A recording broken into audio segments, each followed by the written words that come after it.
Buenas tardes, médico y compañeros. En este día les voy a hablar sobre la historia de la toxicología. La historia de la toxicología es tan antigua como la humanidad.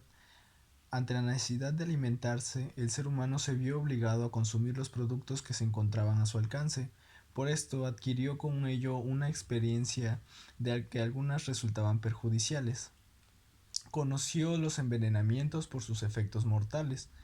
Surge de esta manera la primera aplicación de los venenos como un arma de caza, lo cual le da un origen a la toxicología. Y esto va a ser un ejemplo muy grande, la flecha envenenada.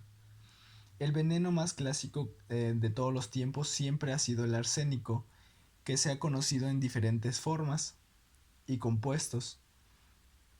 Este tóxico se menciona en el texto de medicina más antiguo conocido, escrito hace más de 4000 años en tablillas de barro encontradas en Mesopotamia. Ahora empezaremos con la Edad de Bronce. Uno de los ejemplos mayormente dados ha sido la Edad de Bronce. Durante esta edad se hizo alusión que al fruto de la adomidera de Paver subtifón, el primer pensao, que era un gran herbario, y también fue uno de los antiguos textos de medicina china.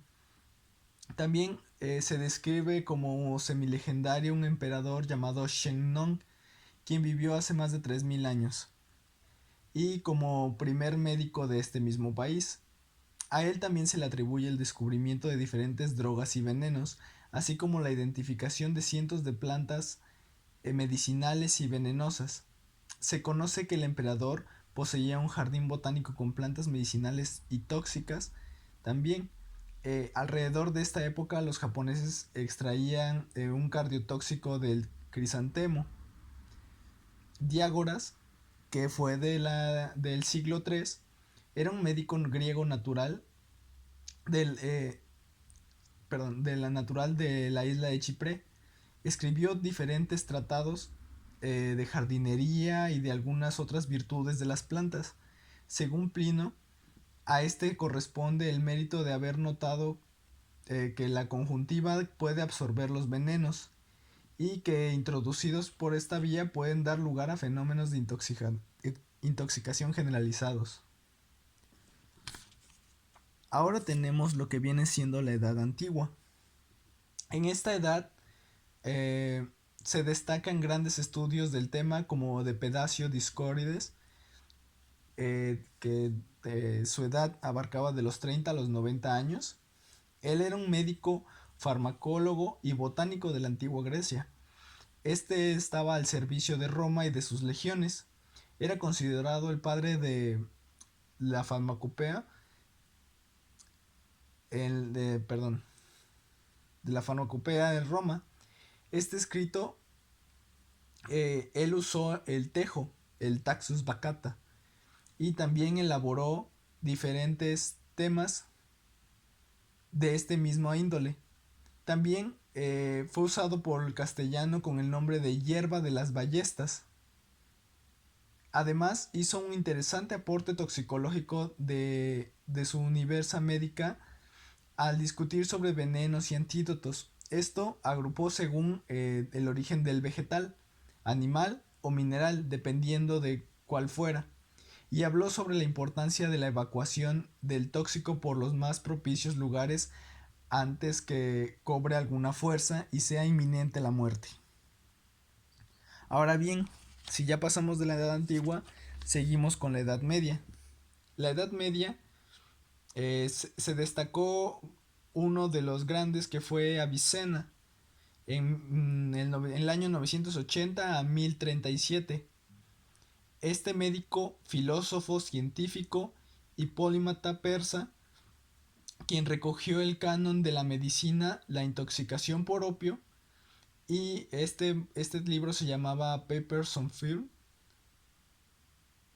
También Maimonides, que esto fue en Córdoba, en el año 1135 y a Egipto en 1204.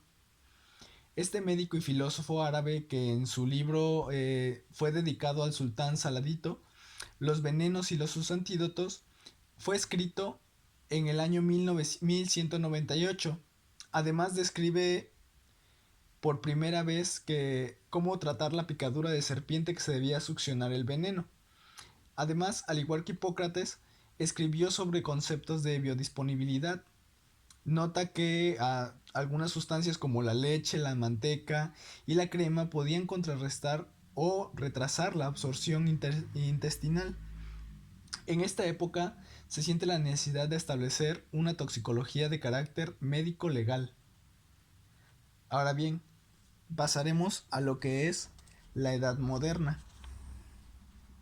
En la Edad Moderna, que abarca desde el siglo XV al siglo XVIII, se encuentran publicaciones con una intención de aproximación científica a este tema. Entre sus autores están Fernando de Pansetti, Santos de Adonís, Jerónimo Mercurial, entre muchos otros. Un hecho relevante que ocurrió en esta época es el trabajo de Paracelso, que fue de 1491 a 1541, el cual fue un médico alemán, profesor de la Universidad de Basilea en el siglo XVI. En sí, su verdadero nombre fue Felipe Aurelio. Su estudio se basó básicamente sobre las dosis. Este destacado investigador fue un pionero para emplear el concepto de dosis con sentido cualitativo y desarrolló trabajos sobre el éter y muchas otras fórmulas químicas. Se anticipó a señalar la posibilidad de que ciertos venenos administrados a dosis adecuadas podían actuar como medicamentos. Fue el primero en descubrir y nombrar al zinc, y lo nombró como Zicum. Después tenemos lo que es la edad contemporánea. Es aquí donde la edad contemporánea se hace un gran desarrollo en la ciencia. El veneno se difunde entre todos los estratos sociales y se comienza a estudiar desde un punto de vista científico. Se destaca Mateo Buenaventura Orfila en el año 1787 a 1853. Él nació en Mahón, Menorca. Él realizó consideraciones sobre los fundamentos de la fisiología, la patología y la medicina legal, y también se dedicó al estudio de los venenos en la Universidad de Sorbona, en París. Este realizó un tratado de venenos, el cual fue publicado en 1814 y se clasifica por primera vez en todos los venenos según su origen, ya sea reino animal, reino vegetal, reino mineral, y en este mismo año se publicó el Tratado de Toxicología General. Y también en 1828 se demuestra que el veneno no se queda en el tubo digestivo como se pensaba hasta entonces, sino que es capaz de llegar a las vísceras, órganos internos del cuerpo, entre muchos otros lugares, que actualmente se conoce todo esto como la toxicocinética. Así también, en 1836, Marsh estudió datos de Orfila e ideó un sistema para investigar el arsénico como un veneno en los homicidios. Por eso este tóxico comenzó a perder la hemonomia como primera opción en envenenamientos por homicidios. Ahora tenemos también qué pasó y cómo fue que se desarrolló la toxicología en América. En este continente, a la llegada de los españoles, los indígenas eran poseedores de un saber sobre todas las propiedades de las plantas y de los animales venenosos. Conocían plantas de las que podían extraer sumo venenos y también, al igual que en la antigüedad, se ocupaba en las flechas de combate, como también las que eran consideradas como un contraveneno. Ellos eran muy inteligentes y muy sabios en todo este tipo de teorías.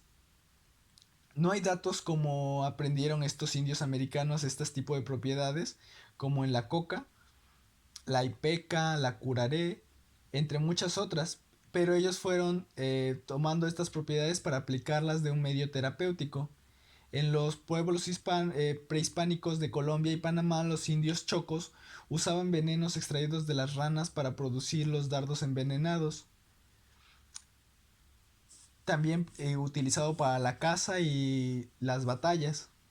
Estos sapos pertenecen a los llamados cocoy y se resaltan por muchos colores llamativos que indican el peligro. Ahora bien, tenemos lo que es la toxicología en Cuba. Aquí se tiene una referencia de manifestaciones tóxicas en el humano ocurridas en el siglo XV entre los aborígenes, estas ocasionadas por inhalaciones de gran cantidad de tabaco, el cual aquí sería la nicotina, lo cual se producía embriaguez y alucinaciones, en las que se decía que habían hablado con el Semi, nombre que es en la isla de los indígenas que le daban a estos ídolos. Estos eran moldeados en barro de manera grosera y tosca. Aquí también un médico francés, profesor de la Facultad de Medicina de la Universidad de La Habana, publicó el primer libro de toxicología en Cuba al editar en La Habana en 1848 su diccionario de reactivos químicos toxicológicos y medicina legal, volumen de 400 páginas. Muchas gracias por su atención.